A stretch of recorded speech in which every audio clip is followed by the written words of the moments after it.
As Trump's tariff chaos is continuing, we are very, very honored to be joined here on the show by Ashok Kumar, who is an associate professor of political economy at Birkbeck University of London. Ashok, thank you so much for being with us. Thanks for having me. Well, it's an honor to have you here, and I have to say, the second Trump's first chart came out on reciprocal tariffs, and I know now we're moving things around, but I immediately thought of your book, Monopsony Capital, because seeing China, Bangladesh, Vietnam, all of these Southeast Asian countries, I was thinking so much of, your thesis there about the increased leverage for workers in a world where these U.S. supply chains were becoming more and more reliant on just a few producers. And I wonder to what extent you feel this, potential rise in worker power, at least potential worker power, and maybe more solidified supply chains that aren't as easily manipulated by global North countries are playing into the policies here and the thoughts.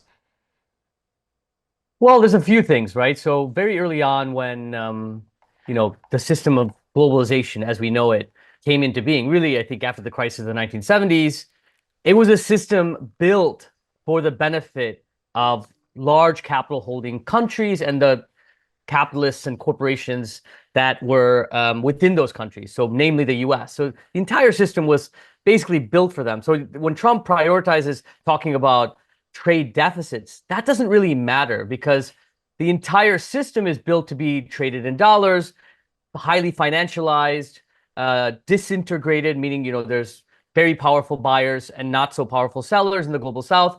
So it was a completely asymmetrical system. By hyper-focusing on this kind of trade deficit is sort of, missing the point. The point is the entire system, whether it's a trade deficit or a trade surplus, ultimately feeds the imperial core and benefits the global North countries primarily.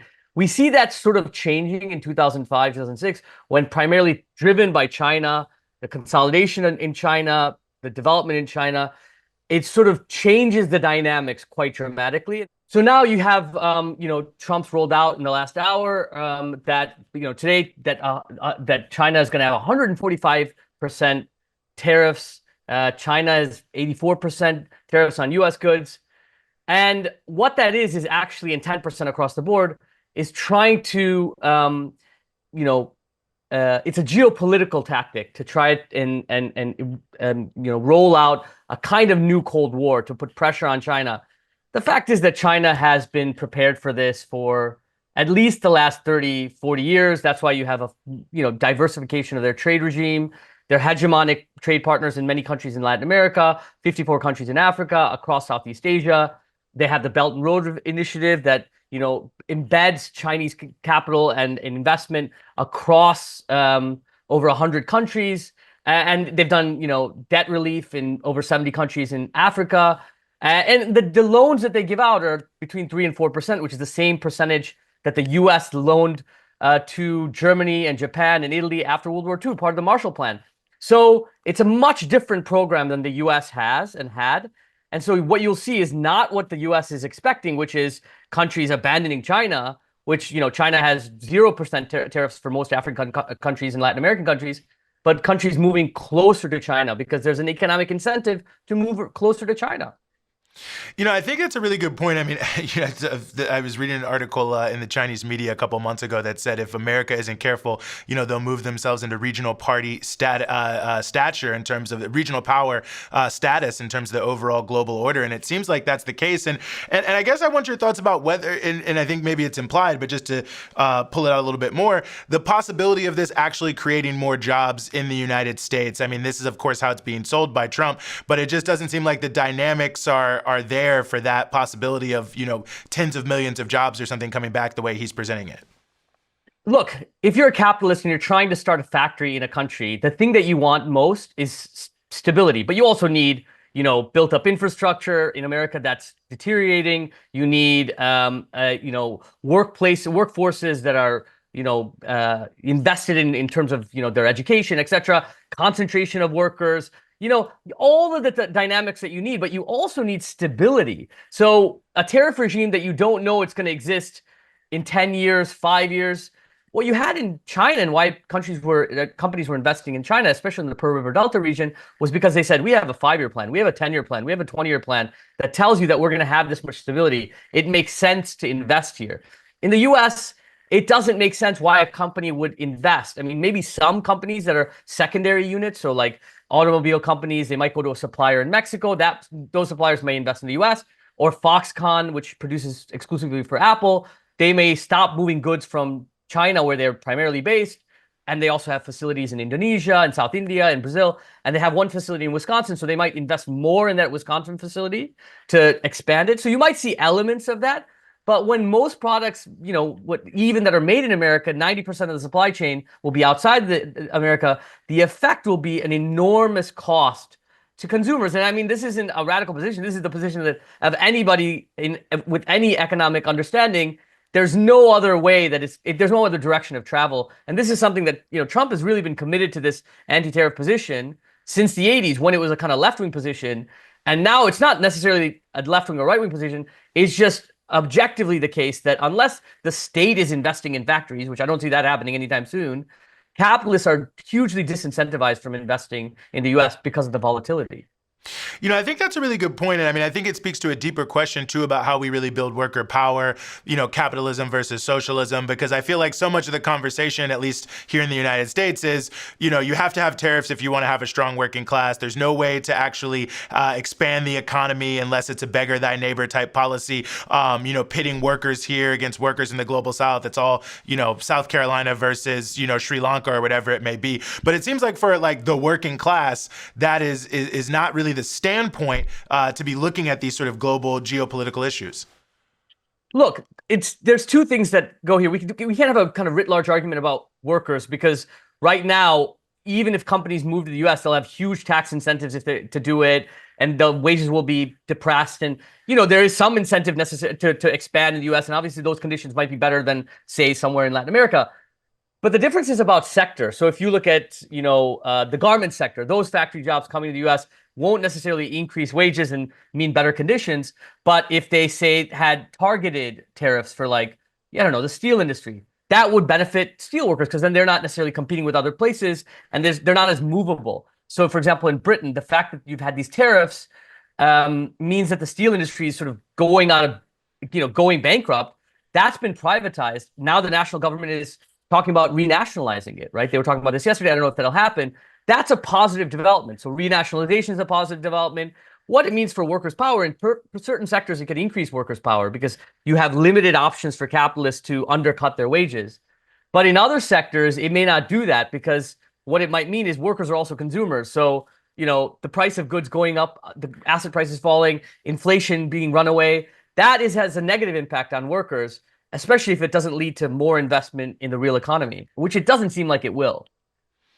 I'm glad you brought up the issue of the UK and policy there, because it seems like the UK and, of course, the EU is not exactly the same thing, of course, but are at sort of an inflection point here vis-a-vis their own relationships with China and the United States and others, of, whether they're going to try to, find a way to get along with Trump, or whether or not they, too, will embrace, working more collaboratively with China and other nations in the global South to, I don't know if isolate the U.S. is the right word, but at least to find a way to sort of get around this attempt to throw up a bunch of tariff walls. That's one of the benefits, I think, of this tariffs. I mean, especially people who are more critical of the global order. Right now, you have an imperial bloc, which is Western countries, Europe, the US, Canada. This imperial bloc has geopolitical consequences. It has those consequences, say, in Ukraine, in the Middle East, essentially in the South China Sea with Taiwan. So geopolitically, a fissure between the imperial bloc, Europe, Canada, Australia, and the US has only positive outcomes, because if the US is trying to build a coalition to go bomb another country, it can't do it as easily. So they don't have that kind of hegemony to do that. The secondary point is that it has a much more interpersonal. Across Europe, they're boycotting goods from America. Canada, they're boycotting goods. This is a net positive, because the US has a hegemonic hold.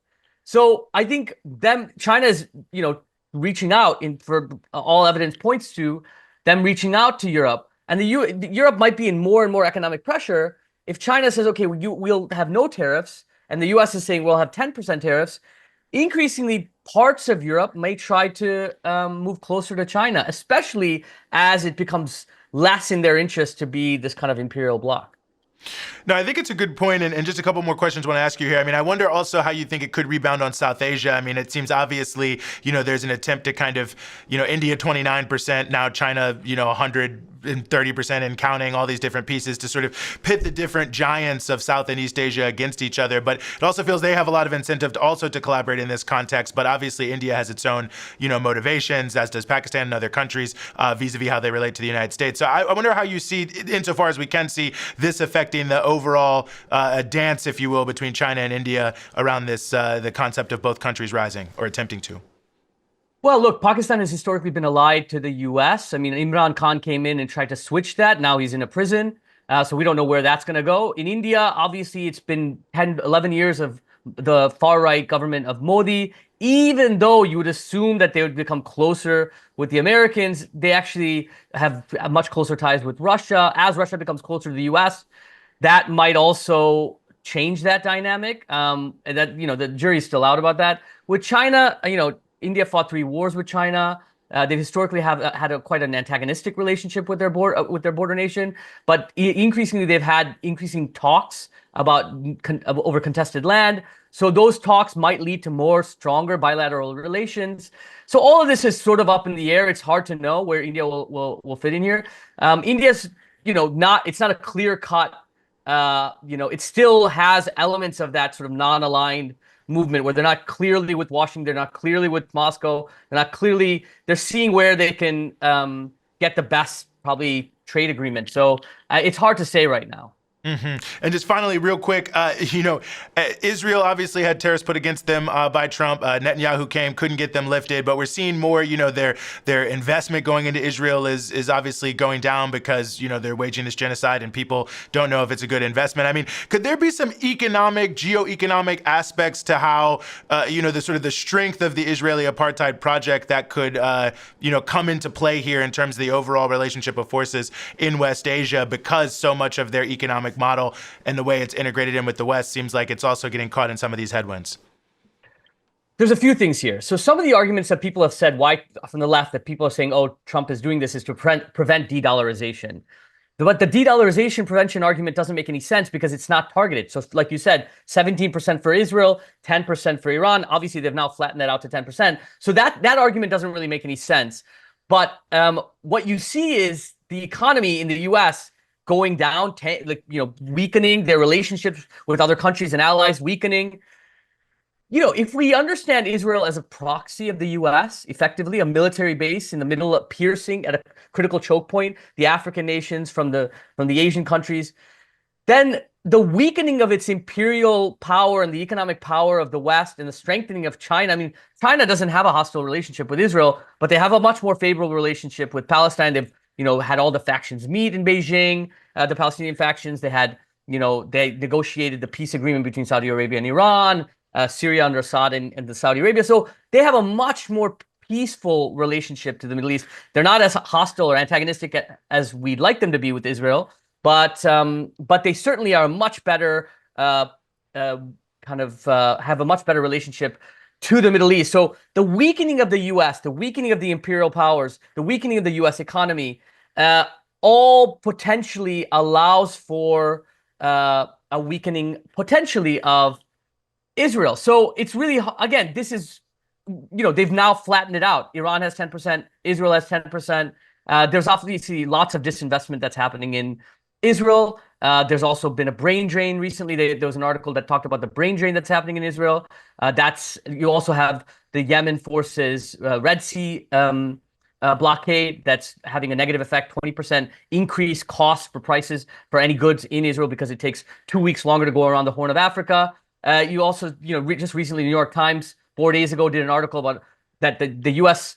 ballistic missiles and precision missile stockpiles are emptying because they're bombing Yemen so much. But the Pentagon anonymously officials said that they're being completely ineffectual. So the blockade is being quite effective. So all of these combination of forces, both meta forces and specific forces, could be putting medium, short-term pressure on Israel and hopefully longer-term pressure to really try and dent that economy. Mm-hmm. Well, a lot of different factors, a lot going on, and we really appreciate you being willing to join us here to help sort through it all amidst the chaos. Ashok Kumar, thank you so much for some of your time here in the Freedom Side. Thanks for having me.